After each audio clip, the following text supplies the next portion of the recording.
Things have changed a bit as we've talked about since the storm, but things are definitely getting back to normal. But what I wanted to address today was moving to Florida, even more things to consider when committing to a move. We're getting after that next. Hey everybody, my name is Craig Cunha. I'm a real estate agent here in Southwest Florida. If you're looking for a channel to tell you a little bit more about what it's like to live, play, eat, sleep, and buy real estate on the Gulf Coast, this is the channel for you. Go ahead and subscribe, hit the little bell to make sure you're notified every time. And if you'd like to get your search started in advance using the same systems we use, you can go to ournextfloridahome.com and register there, or use the app right off your mobile phone, Our Next Florida Home. This is all tied into our MLS that gets you direct access to all that wonderful information you're looking for. I'm getting so many calls from people that are making their plans for this next year, asking a lot of questions of what's going to happen. Quite honestly, we don't know, but we're preparing for it to be a busy season. Things are swinging the other way, and prices have adjusted down. So if you've got questions beyond what I tell you in this video today, you've got to call, text, or email, because I've got your back when moving to the Gulf Coast. All right, so we're expecting cold weather for Christmas. Sweet! We haven't had that in a while. It seems like forever, but it is going to get in the 30s and 40s, which is definitely cold for us. And when these fronts come into us, you see the cold fronts across the country, well, we do anyway on the maps, because we're looking down there at the warmest spot on the country. And when you see this line of storms coming, you know what to expect. You may not want it to have it happen, but really, it's no different than any other day during the summer. We have these same storms. There are people even on Facebook wondering, what's going on with this storm? The thunder's so loud, it's rattling the windows. The lightning's crazy. It was crazy. Lots of lightning, lots of real strong thunder, lots of rain falling, which we did need the rain. We've had very little since the storm. And this is just, again, another part of what to expect. But on the front end of a cold front, it could definitely be like this, all the way down to tornadoes. Thankfully, we didn't have any of those. But this cold weather, it's here to start our season. And it will roll through and stay pretty much on these lines until about April. So if you're into cooler weather with no humidity and lots of sunshine, another reason to be in Florida. All right, so this next topic, I'm going to touch it real quick because it's definitely not going to be one of those topics that everybody's on board with. But DeSantis has gone ahead and he's considering a bill that will allow for concealed carry weapons without a permit. Now, I happen to have guns. I happen to have a concealed carry license. So this doesn't affect me either way. I really don't have strong feelings either way. I like the fact that people can protect themselves when they need to, but I don't understand why not to have a concealed weapons license, as the process isn't that difficult, and it gives you some sense of responsibility to understand what your rules and regulations of carrying are. Like, you can't go into certain establishments. You can't be in a bar with a gun strapped to you. There's alcohol being served there. And as you know, bars can be kind of contentious between people. Also, schools, unless you're actually a guard or police officer that's protecting the school, you're not to have a weapon either. And any place where there's large gatherings of people, like stadiums and things like that. That's why they have all these metal detectors, because they're trying to screen that stuff out. So I don't know what's going to happen with this proposed bill that they're trying to push through, and they're saying as soon as next year. But it is something that you should be aware of, because if you're living in Florida, you know, guns could be around. All right, so I want to address this topic because everybody's so curious about the housing market and what's going on. And quite honestly, Southwest Florida is different than everywhere else. I keep saying this. I want you to really understand that these reports, when you see national level reports, this is not speaking locally. But I'll tell you a little bit of both. First thing is, you'll see these reports that will be showing what the housing market was last time and what it is currently. Our jobs are stronger, our unemployment is better, the number of opportunities out there for people to be working is much better. The subprime loans, the ones that were problematic, they're not even anywhere near existence right now, where they were pretty strong back in the day when we had that last fallout. And then you have to address things like foreclosure rate, which is near zil. You look at the homes in delinquency, super low. I mean, in our inventory, it's about a quarter of what it was back in that last housing cycle. So if you're one of those people that is trying to wait it out and see if you can steal a deal and, hope that rates are going to keep falling, look, you might be setting yourself up for a worse situation by trying to wait it out. Again, these are national numbers. Southwest Florida is even tighter on the inventory. Now, I've seen prices come down a bit. You can get a new construction home for $350 right now, which is awesome because we haven't had that in a while. You can get a pool home in the high 300s, low 400s, again, depending on square footage and age of home. But these are things that you can do. So for people to still think that it's not affordable to live here, I was actually contacted just the other day by a potential client, and they're in a home now. They went through the storm. Everything's fine with the house. It's a little louder than they wanted it to maybe be, being close to the road. And, that's just one of the things that you have to spend the time to get used to the home to know this. But the point that I'm trying to make here is they're staying. They want to change the homes to another home. This home is up in value, so it shouldn't hurt them. And it's going to allow them to get themselves into a situation that's going to be a little more pleasant and get away from the road noise. So this is somebody that moved into the area, went through a storm, and still staying. Again, that storm, as bad as it was, is not chasing people away. So if you think that you're going to have a bunch of opportunities because people are running for the hills, that's not happening. You do what you want. I'm here to help. Just let me know. Okay, so Helena the other day reached out to me. She's building a home with me through one of my builders, and she's asking about ADUs, accessory dwelling units. Now, we don't really call them that here, but that's the way she knows them. And when I looked it up, I quickly understand what exactly we're talking about. Cape Coral has a number of rules and regulations, and you can go to the city site and get all of this information. But I'm going to try to break down real quick what this means to you, because her question was about either adding a structure to the property or converting some part of the home to make it a separate living quarters to be able to rent it out. And again, with shortages of housing right now, it's a great idea, but you have to be aware of what you can and can't do. And a couple things that I was able to pull out of this. I happen to have a shed in the backyard, so I was looking at this previously due to the fact that I was putting this structure in. So any structure that's detached from the house can be no higher than 14 feet off the ground and no more than 200 square feet. And on top of that, you're not putting plumbing and things into it, so it's not going to make for very good living quarters. But go to a garage. People want to know if I can convert my garage into living quarters. Certainly you can get a permit to do so. The one thing you have to do is you have to maintain a 14 by 20 space to be used as a garage in order to do so. So if you have a 20 by 20 garage, you're going to be very limited space of what you can use to convert into a room, or you can add a extra structure to that. So let's just say a third bay or a third garage space. Then you can convert the whole thing into a room. But you have to make sure there is at least that 14 by 20 garage space. And it either has to be attached directly to the wall or have a breezeway that's a minimum of 4 feet by 8 feet connecting that structure to the house. And that kind of falls right in line with a guest house. Guest house is very similar. The one thing about a guest house that's very surprising to me was it can have a bathroom and shower and all that fun stuff. You can't put a kitchen or an electrical outlet for a stove into that guest room. And you have to provide one extra parking space for the guest house.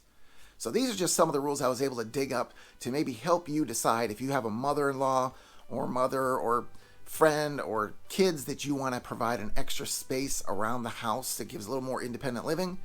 There are going to be rules about it, so check that out thoroughly before you jump in trying to get into one of these projects.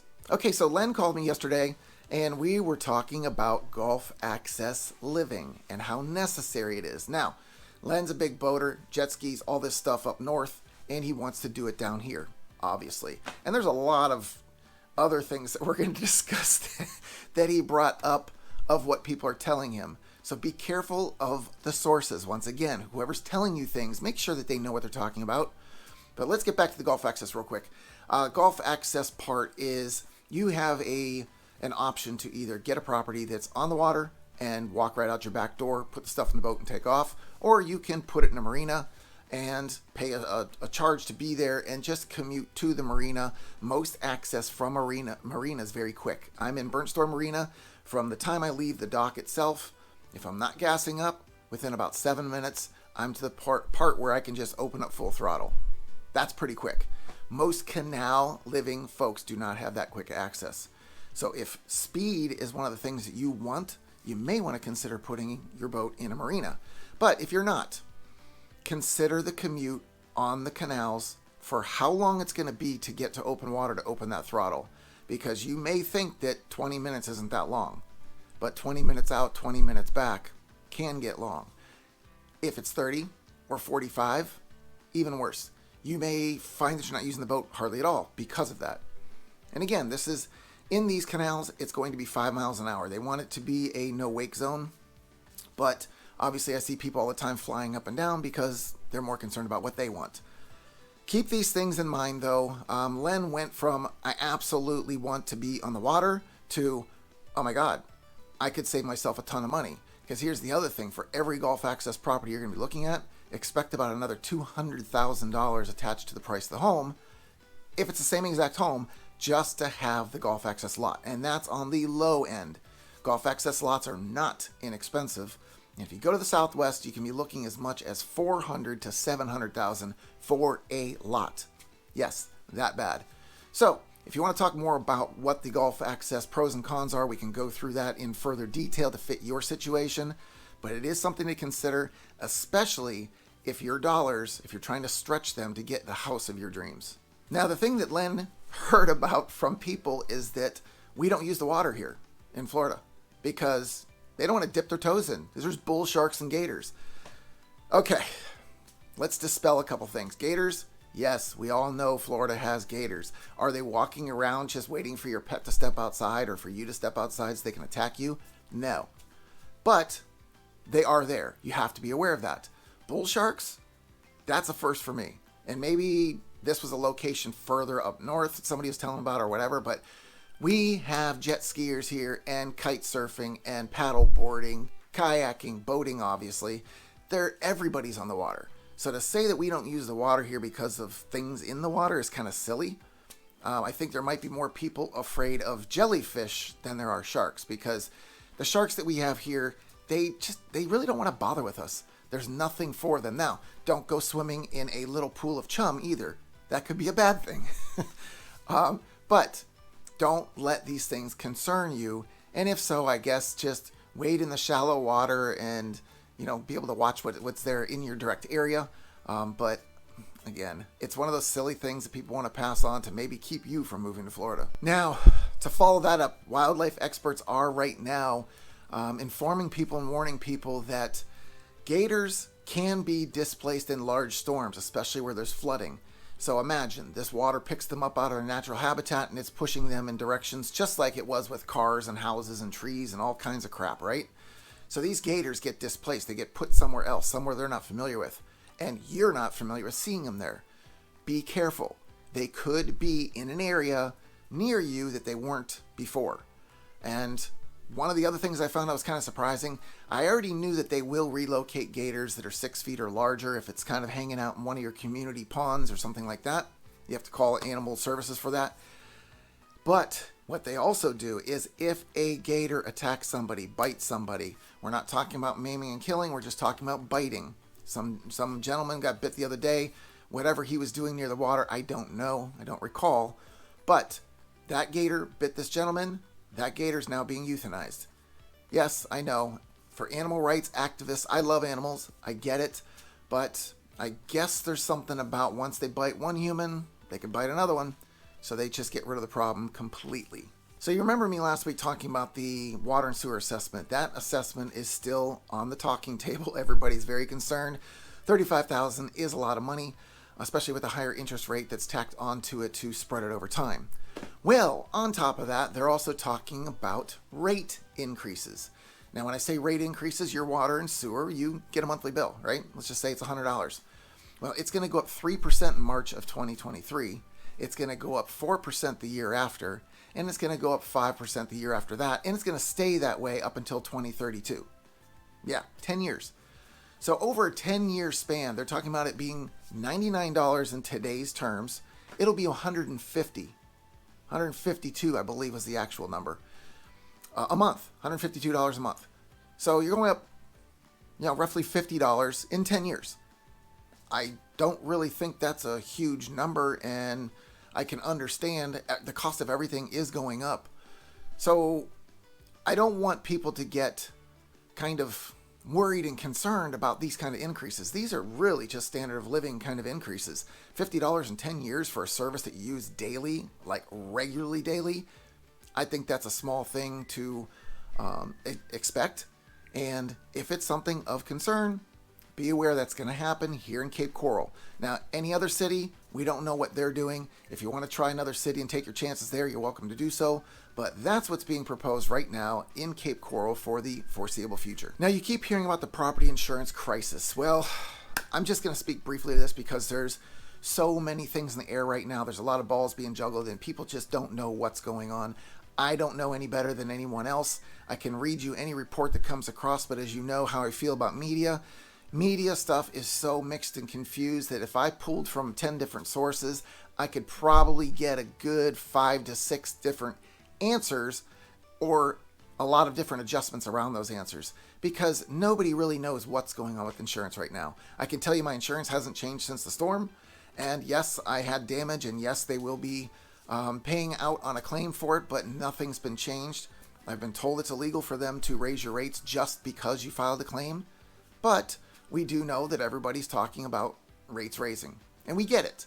It's kind of expected with what they're going to be paying out, but at the same time, we don't know what that looks like yet. We don't know if other companies are going to come in and kind of jump in and level out that playing field. So I will talk about it more when we have more certainty, but as of right now, you, yes, can get insurance on a property, and yes, it's still affordable. So if it's something you want to do, just do your due diligence. Check with a number of insurance companies. Go to an insurance broker that can help you determine between multiple insurance companies which one's the one for you. Now, DeSantis is doing something else. He's cutting tolls throughout the state of Florida. Now, there is a slight caveat to that. This discount will be for people that have transponders, and it's going to be a 50% discount on all the tolls throughout the state once you get to 35 transactions. So this is for people that have to use the tolls regularly. They have to use the bridges and things for work, and it's a constant barrage of expense. So it's not for the casual bridge crosser like me. I don't really go to Fort Myers all that much, but it's a $2 charge anyway. So it takes a while to build up to being any kind of charge that's going to be excessive. I know there's some people out there, and I might know some people really closely that avoid these bridges to go to the free North Bridge for $2. My truck eats more than that in gas, so going out of the way doesn't make any sense. But if you're somebody that uses tolls a ton, there's relief on the way, and I believe this is going to be starting at the beginning of 2023 to have all this incorporated for you. Another talking point, I was talking to my buddy Don the other day, and he's very mixed into all the housing and just the community out there because he works for a property management company where he is helping people move in and move out of properties, repairing things, getting things back to order from the storm. And one thing that he casually mentioned the other day is, isn't it funny how everybody was willing to lend a hand and help out and do for others when the storm was here and for that period of time after? And he's just noting that it's kind of disappearing. He's not seeing that same element of concern and care for fellow man. I don't know. I know disaster has a way of bringing people together, but let's hope our memory's not that short and that we can hold on to the common courtesies that we were giving to one another right after the storm. That's a little bit more about moving to Florida and even more things to consider for committing to a move here. If you have other questions about what it is like to move here or live here, check out one of these videos. And if you've got a specific question that you need an answer to, you've got to call, text, or email because I have your back when moving to the Gulf Coast.